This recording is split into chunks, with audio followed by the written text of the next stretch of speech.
And hello, movie lovers, and welcome to the show. With me, I have my good friend Soda here with me. We're actually going to be doing our ranking of the worst and best films in the Nightmare on Elm Street franchise. I'm excited to have Soda here doing this with me, and of course, we're also part of Unfiltered Studios now.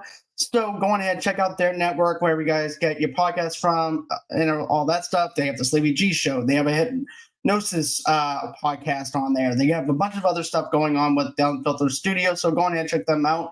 And with further ado, let's go ahead. Let's get on with the ranking now.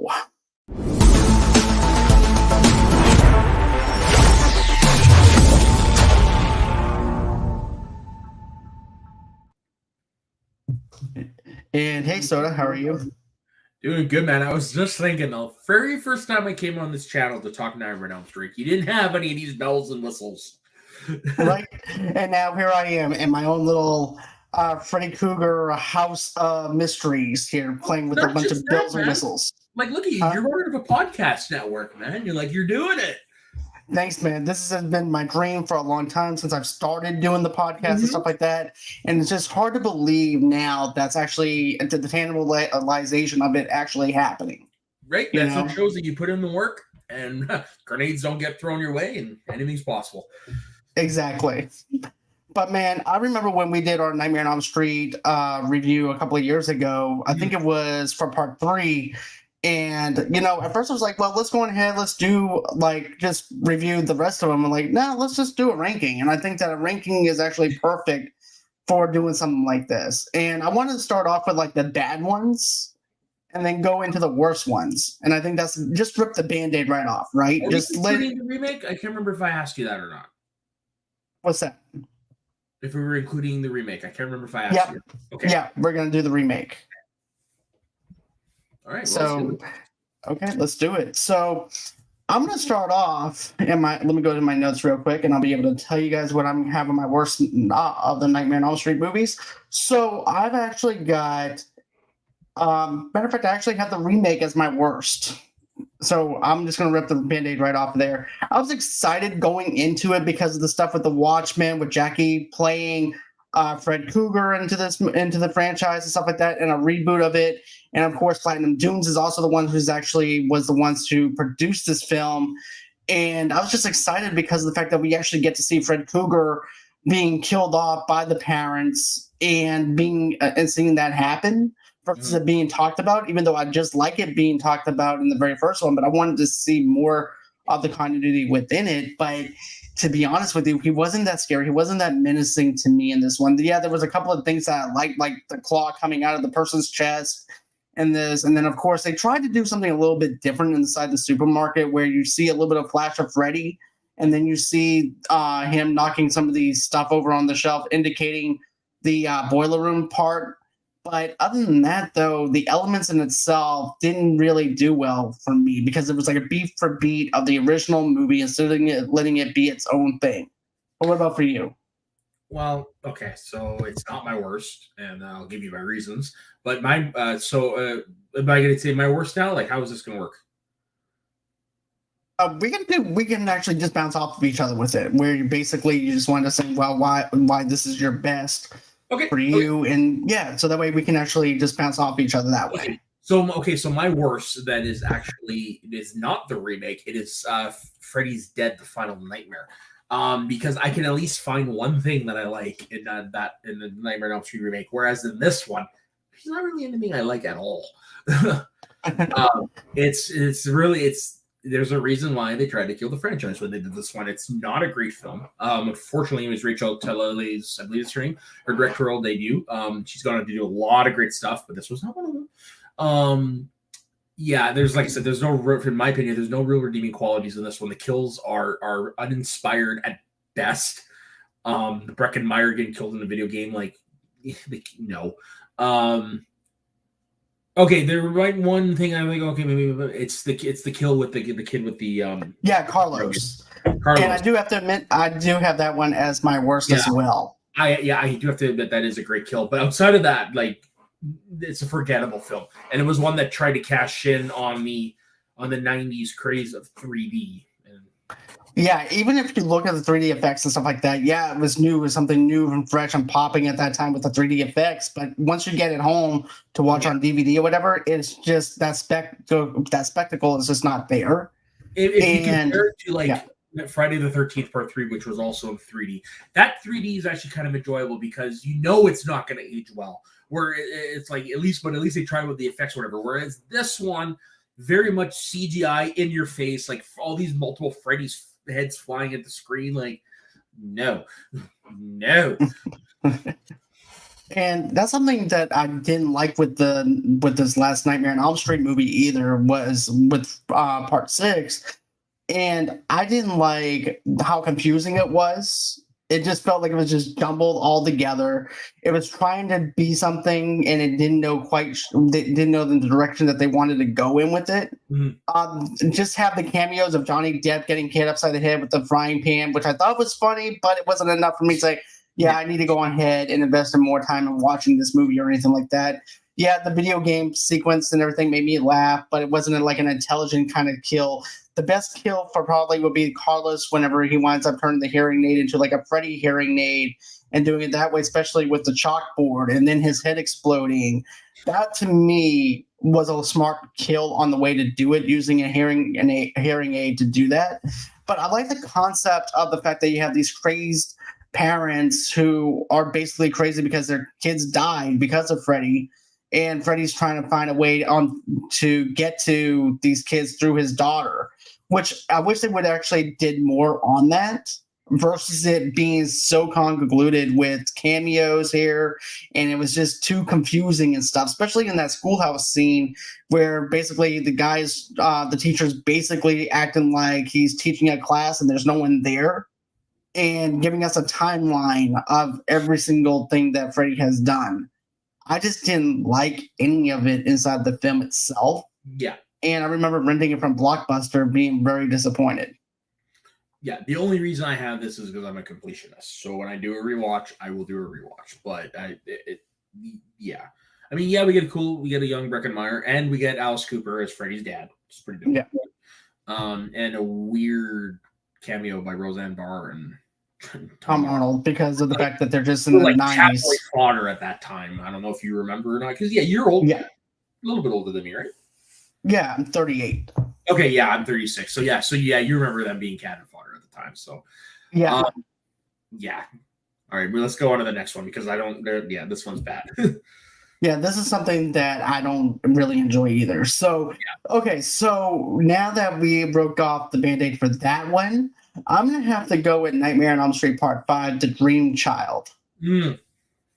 That I do get. For me, this is where the remake would fall. Okay, I gotcha. Yeah.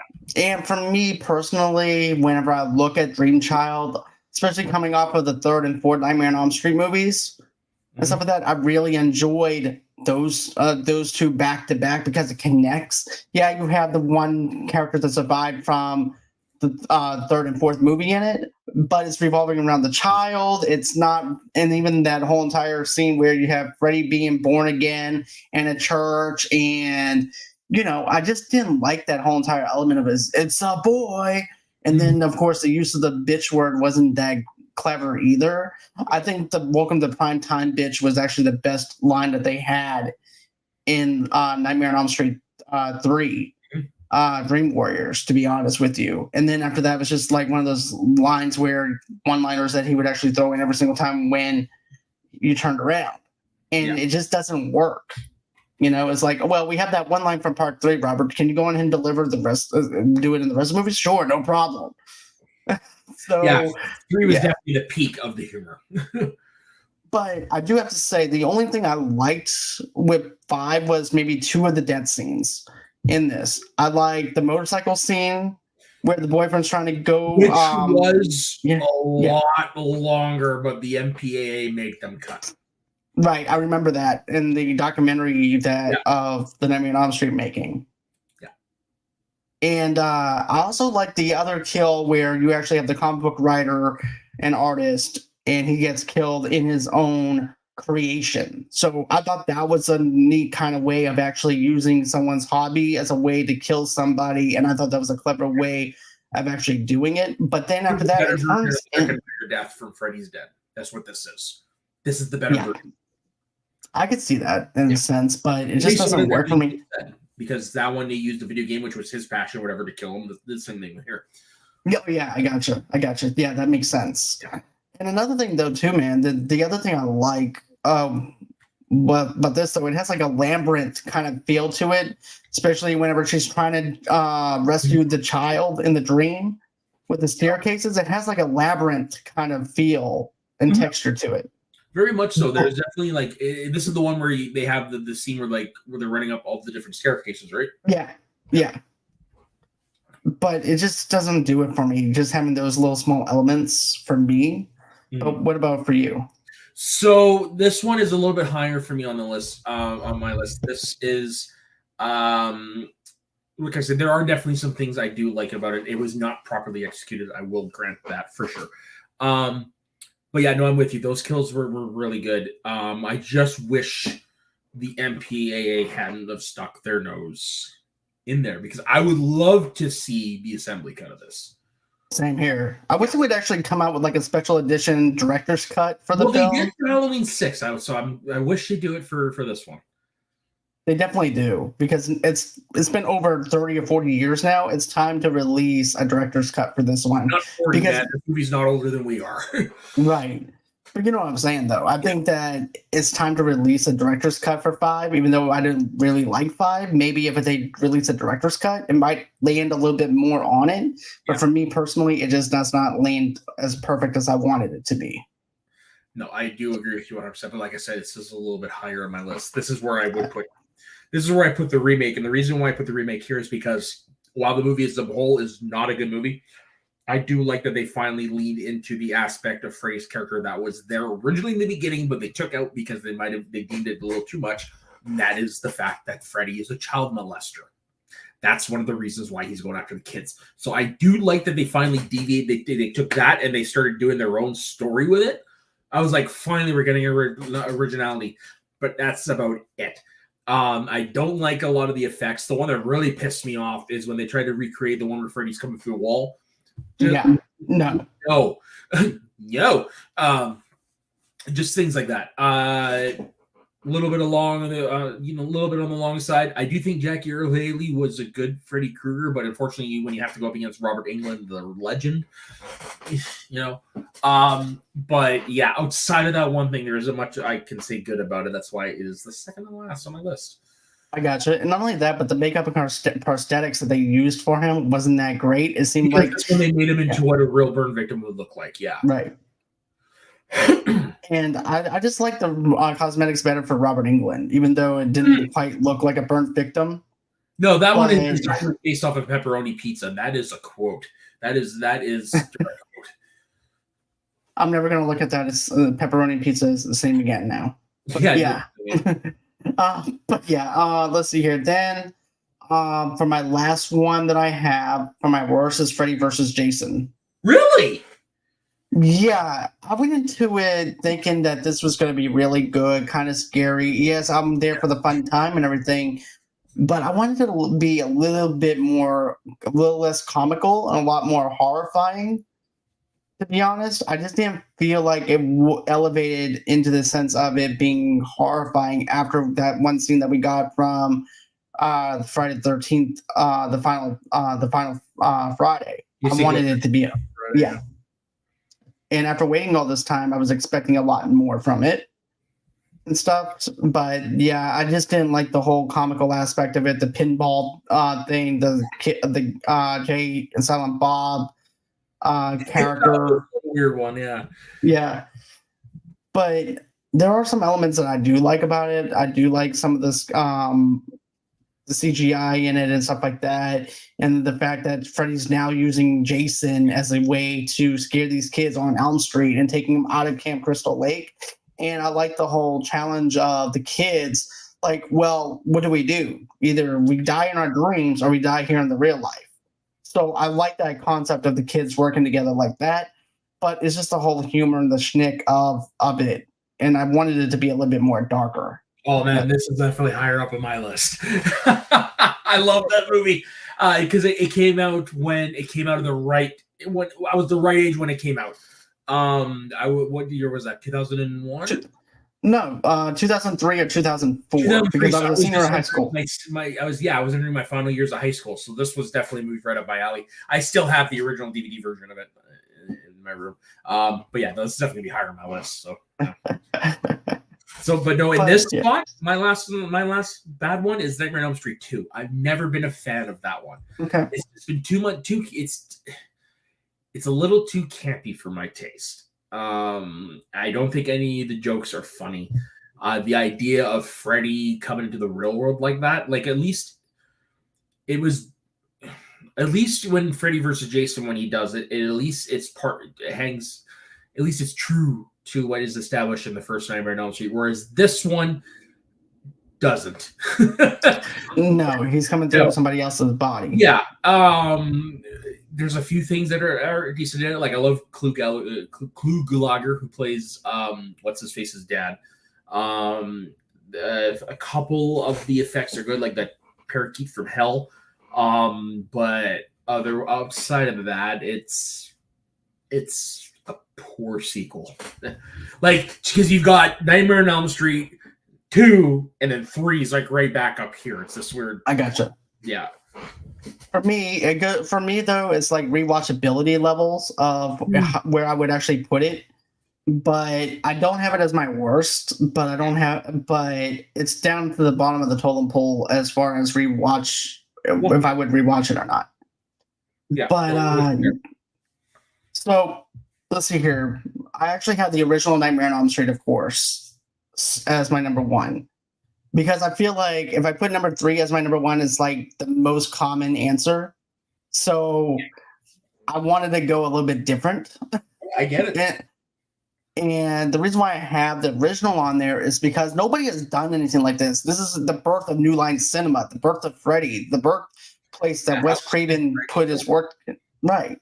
So this is actually Wes Craven's stamp on it, of something original, of someone killing somebody in their sleep and not knowing what to do in their most vulnerable state where they can't even fight back. And then you have poor Nancy, who is losing her friends and then having that body bag being dragged after her friend dies. And then you also have the whole thing where her friend is dying up top of the wall, crawling on top of the wall because of Freddy dragging her on the wall.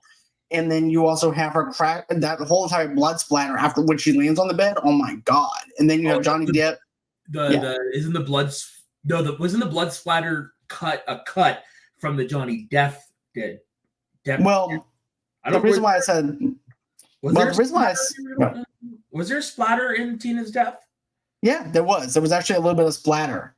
Like if you notice, like when she's going down after Freddy kills her, there's some blood splatter that splashes onto her boyfriend. Wow, I don't remember that. Yeah.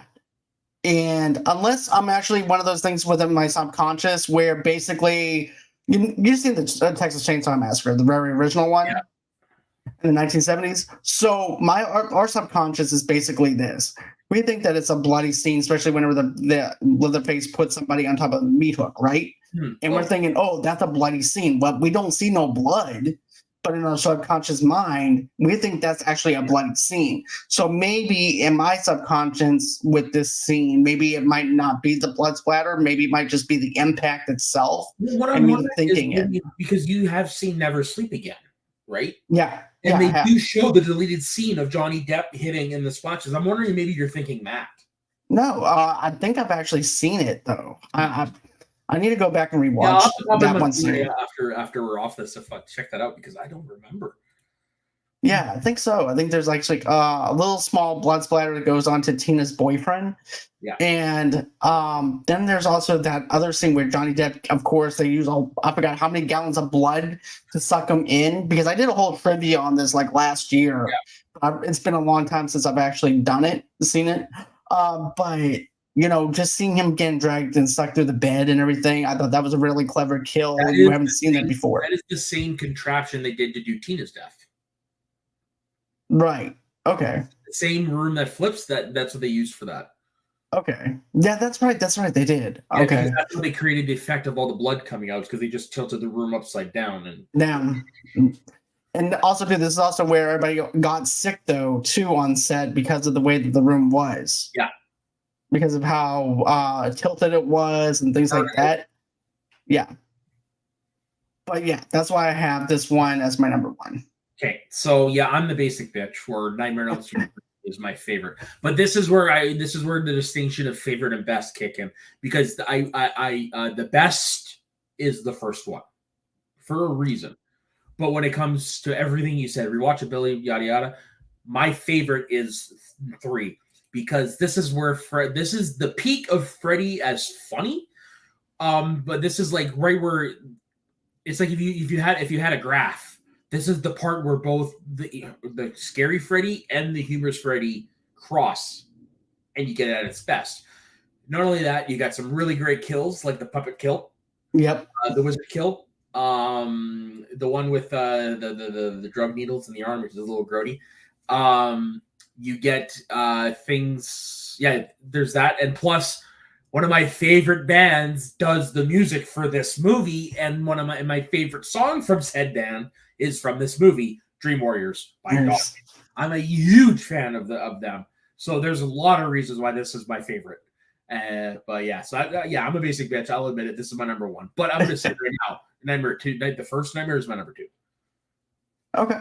Yeah. To be honest with you, this is actually your number 1 is actually my number 2. Yeah. So the thing I like about it is the fact that you take away the vulnerability, you take away the power. When Nancy winds up bringing Freddy into the dream, into our world in the first one, it takes away his whole entire his power. In the third one, you're basically taking away his power by fighting against him in your dreams. And I love that concept of, wait, we don't have to try and take him into our world. We'll try and take him down in his world without having to cross our world at all. So I like that idea of these kids in this being institutionalized.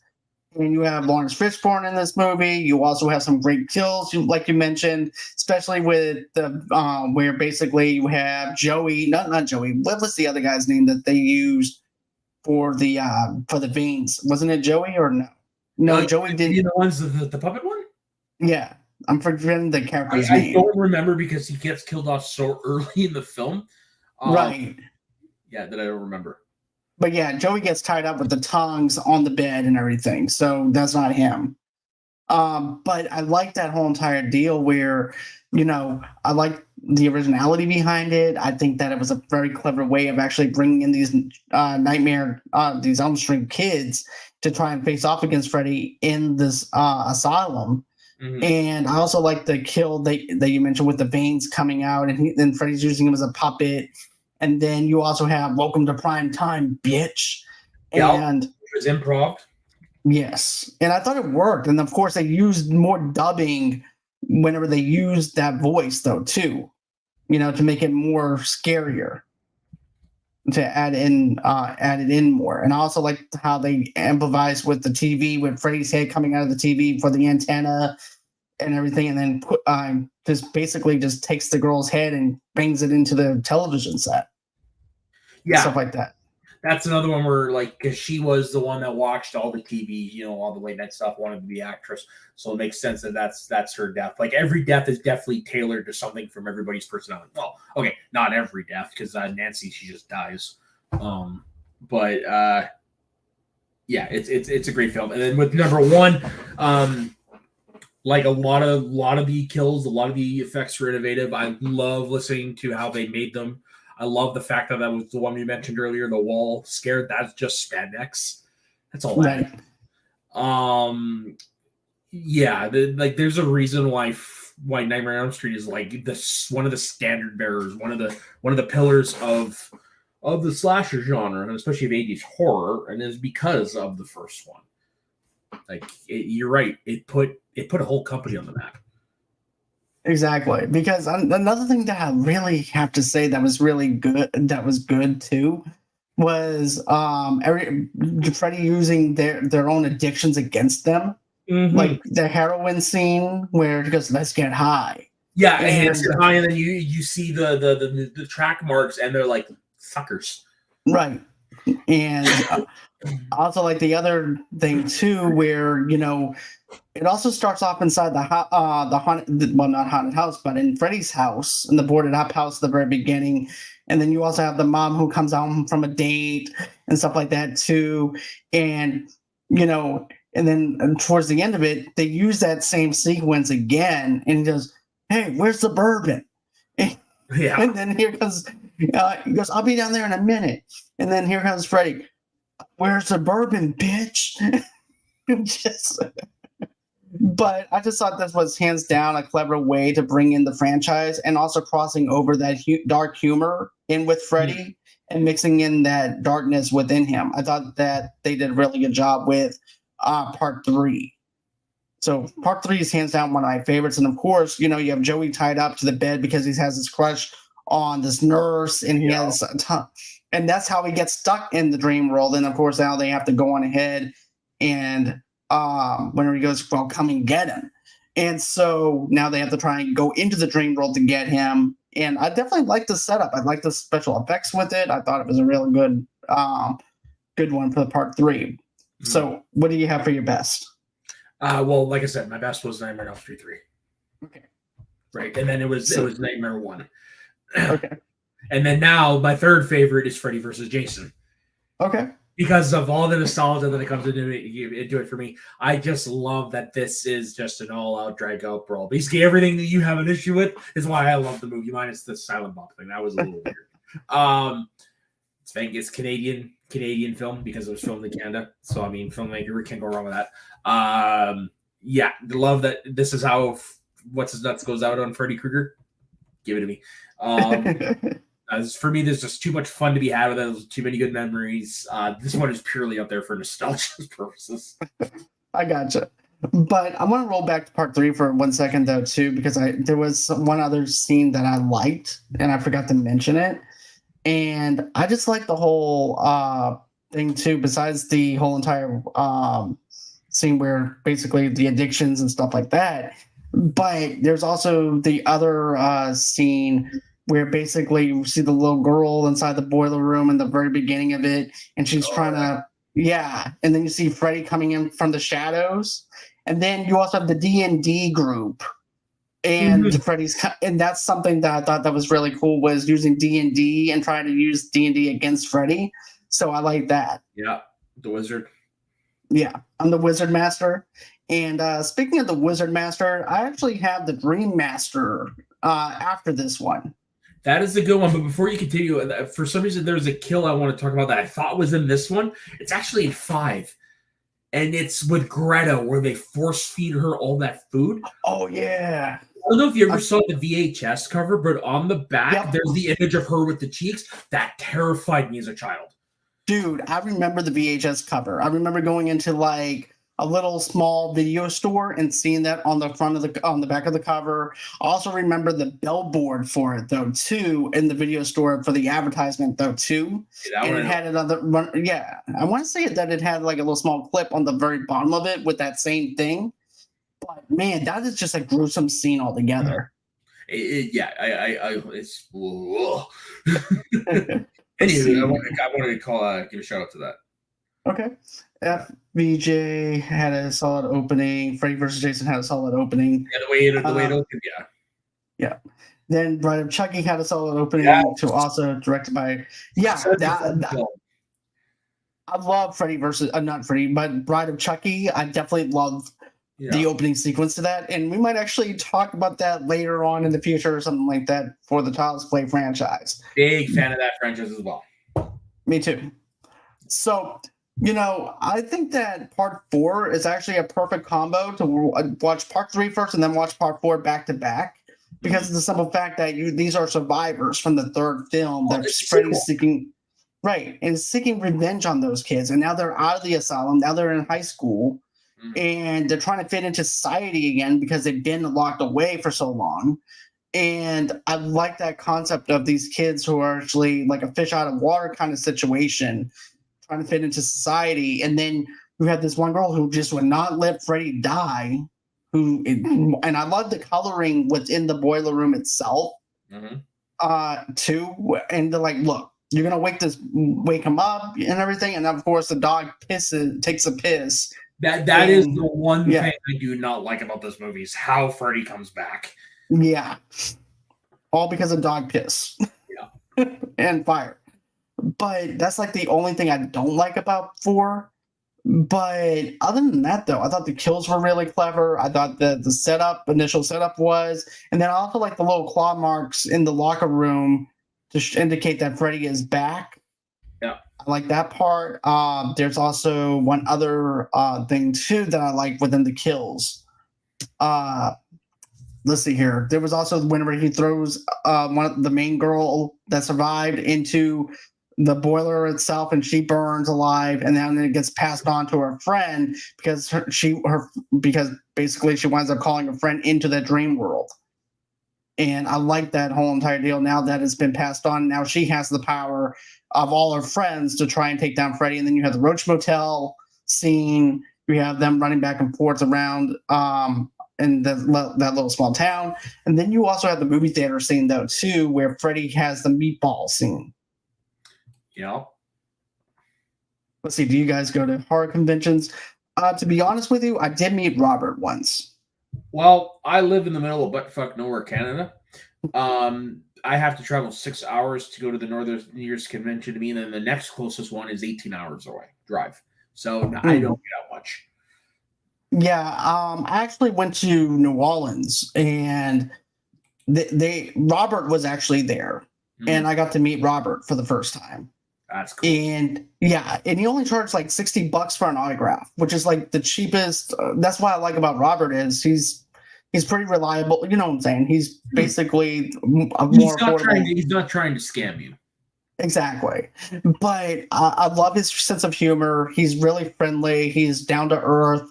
My aunt actually met him as well, but she was a TSA agent going through her line.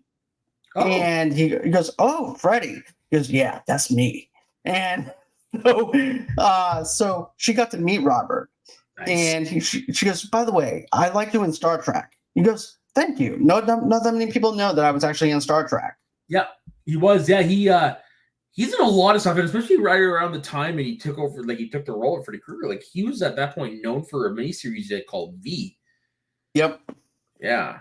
I know he's popped up in a lot of places, but I mean, like that's what happens though when you create such an iconic role. It's like one of Robin Williams' things that he used to say is like people would ask him what was it like after you won the Oscar? Like how did people treat you? And he's like, "Oh, it was great. For first couple of weeks, people would be like, hey, great job in the movie, congratulations on the Oscar, whatever." And then like 2 weeks later, be like, "Hey, Mork!" Right? Right, exactly. So what do you have for your next one? So I've done Nightmare 3 was my number 1, Nightmare the original is my number 2, Freddy vs. Jason is my number 3. So this one would actually be Wes Craven's New Nightmare. Okay. I actually have that one next. So right. Enough me next is number 4. It's funny how that happens. But yeah, no, this was this is basically Scream the beta. Basically how all the meta commentary that goes into it, because this one is basically Freddy is portrayed as an actual demon that takes the form of Freddy Krueger. Heather Langenkamp's a real character. Wes Craven's a real character. Robert Englund's a real character. Basically, it's what happens if Freddy legitimately crossed over the real world. Definitely some great stuff. Freddy is great, like really, really terrifying in this. I like that his now the claw is on the thumb as well. I like how they pay a lot of different homages to things from the originals, from the other movies in this. For example, the death of the babysitter is a mirror of the death of Tina in the original. No, this is a really, really good movie. And honestly, if the first one wasn't as great as it was, I wouldn't be surprised if a lot of people would consider this one the best of the franchise. Because Wes Craven's return to the franchise, because he hadn't had anything to do with it since I think like 2 or 3. And that's one of the things I like about it was because it's the return of Wes Craven. It's also a very meta kind of thing. This is actually my first meta movie that I watched as a 11 or 12-year-old and stuff like that. So I really loved how meta it actually was. And this is like basically kind of the formula that we use for Scream, in a sense, Well, with the yeah, meta.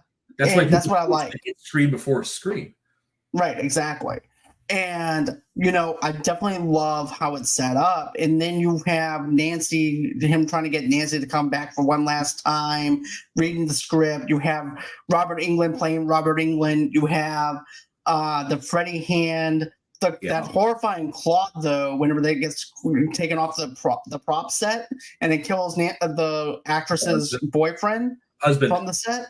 Oh, I love that. Yeah. No, definitely for sure. And actually, what's funny enough is this, like, again, it's mentioned in Never See It Again, so you've seen this, but how this was filmed during the big earthquake, the big LA earthquakes, and so they actually have footage of that in the film. It's basically a big budget Lifetime movie. Yeah, pretty much. Yeah. I don't quite get that, but okay.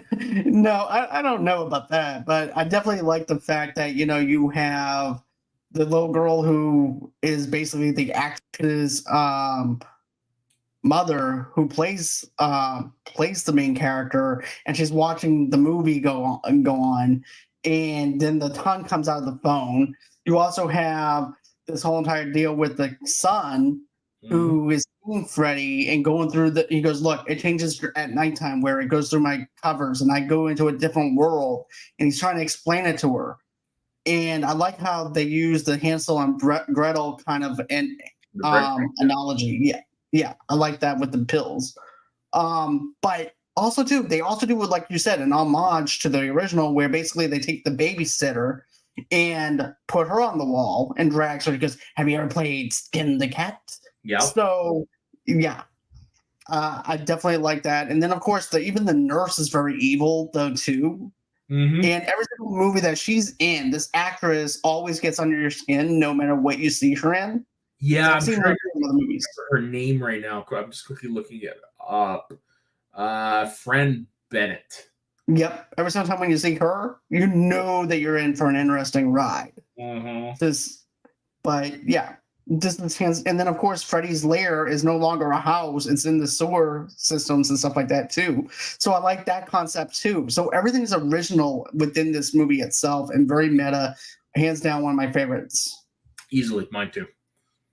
So now I've got one of you. Now this is actually one of your worst ones that you didn't like, and it's it's about rewatchability. It's about nostalgia for me on how I rank this one, and it's the Nightmare on Elm Street 2: Freddy's Revenge. And the reason why I like this is because I like that haunted bus ride. Like that opening scene. It has a good opening scene. I don't like the junkyard dogs or anything like that. I didn't really care for that. But I like the fact that they're going into the school where Fred Krueger used to work at and try to figure out what is emulating Jesse's thoughts and stuff like that with the connection of Freddy. I like that psychological kind of deal going on. But I think if they went on ahead and left out the whole entire deal where Fred comes out that way through Jesse and just left it at the fact, okay, so he winds up going, it's Nancy's old house. He has the diary. He's reading the diary. And the stuff that he's reading is horrifying enough to make him have nightmares. And that would be the way to go for the plot. But as far as how they did this and everything, I understand the logic behind it. I understand the message that it was trying to send during that time. This is also one of the first gay homosexual horror movies that we've seen. Right. Look at it's on the nose, but you could tell. I don't think that was the intent when they wrote it. No, but and then you have the whole entire coach scene where he's in the BDSM outfit too, and he's making Jesse run around the gym and things like that too. But the opening scene alone, and then the whole entire deal at the beach house and everything too, I thought that was a good scene for Fred to come out, and you have the flames going up around the swimming pool, and he goes, "These are my children," and I like how haunting he is in this scene. And then he disappears in a cloud of smoke and everything later on, and then of course you have love will basically conquer all in the last part, which kind of takes you out a little bit. But as far as the initial setup and stuff like that, I think it's okay, but it's not one of my ones that I go to as far as like I have to go and watch this one first. I always go with the first, third, and fourth one, and then I go into maybe the second one later on. But that's just me. Yeah, like I said, if I'm gonna watch them, I'm gonna do the whole series in order, so I have to watch it. But yeah, I got the box set, so yeah, me too. I've got the Blu-ray set that came out. I think I got Freddy vs. Jason twice, but. Yeah, I need to get that Blu-ray set though, to be honest with you, because I got the DVD set. Yeah, I used to have the DVD set. I used to have the original DVD set. Where the fuck is it? But yeah, I used to have matter of fact, I still have the original DVD set with the 3D glasses, the encyclopedia, the documentary stuff on there. And of course, I just bought the Robert Englund documentary. Yep, that's the one I need to get. Yep. That one.